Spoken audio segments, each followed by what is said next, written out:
This was arguably South Africa's most spine-chilling wage protest. The quest for a minimum wage of 12,500 saw 34 protesting Marikana miners shot by police. Mining companies are making gradual moves and upping the wages of mine workers. But the increases have done little to change the endemic cycle of poverty in mining communities like in Marikana. Miners are said to be so heavily indebted that the recent salary increases will not make any positive difference to their lives. Activists have long accused mining companies of doing little to educate their workers on how to run their finances. They say mine workers are often brought to their knees by unsecured loans from cash loan outlets. For years, companies stood by while their often uneducated workers were harassed by loan sharks. However, the tide may be turning. Sibanye Gold invited me to attend their Care for Imali program. Here, miners are taught basic money principles. When we came here, we realized that people, they don't have a clue of how to manage their salaries or their income. As you also know that personal money management, or you can call it personal financial management, is a skill. Skill is not something that we are born with. You have to learn. And then now I find that these people here, they don't have an idea that money needs to be managed, money needs to be controlled. You have to plan for it. You cannot just use it anyhow. Many admit to being reckless with their money because they don't know any better.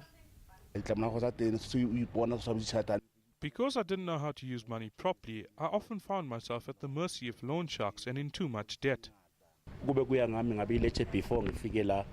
wish I had known all this earlier before I started working. I wouldn't have made the kind of mistakes I've made with money. I would lend people money without even thinking, and when it's finished, I ran to loan sharks.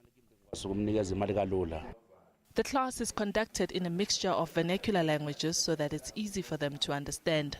Many of those attending are illiterate, but they beg the facilitator to continue teaching them about how to handle and save money. The excitement and thirst for knowledge is palpable. I can't help but notice how they freely share their experiences with money. One confesses to the class that he kept his payslip a secret to his family, particularly his wife, because he regarded her as a child.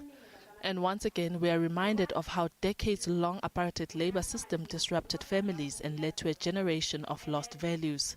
But there's a lighter side. Some share their experiences of shopping for fashionable clothes. Now we'll know how to manage money for the benefit of our families. We won't be spending it on girlfriends like we did before. Our lives are going to get better. I've only been working for 2 years. I now know how to save, especially for retirement, and make sure I provide for my family's future. They don't know much.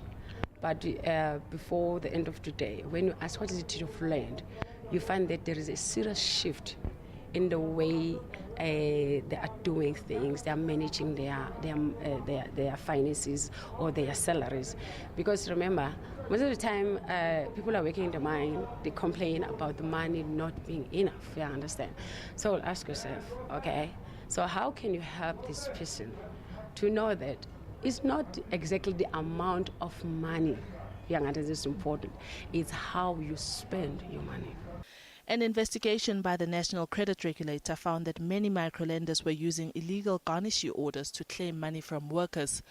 Sibanye Gold is including a debt validation process to optimize the impact of its Care for Imali program. This process started in June, but as of 30 July, 414 total garnishee orders were audited. 255 garnishee orders were already paid up and stopped with immediate effect. 45 employees were due for refunds valued at more than 16,000 rands, and 13 employees had been refunded by creditors due to overpayment. The Imali project and its early success is being welcomed by observers. It's hoped that projects like these can be implemented in mining communities throughout the country so that the South African miner can regain his sense of self-empowerment. Liabo Setho, SABC News, Carltonville.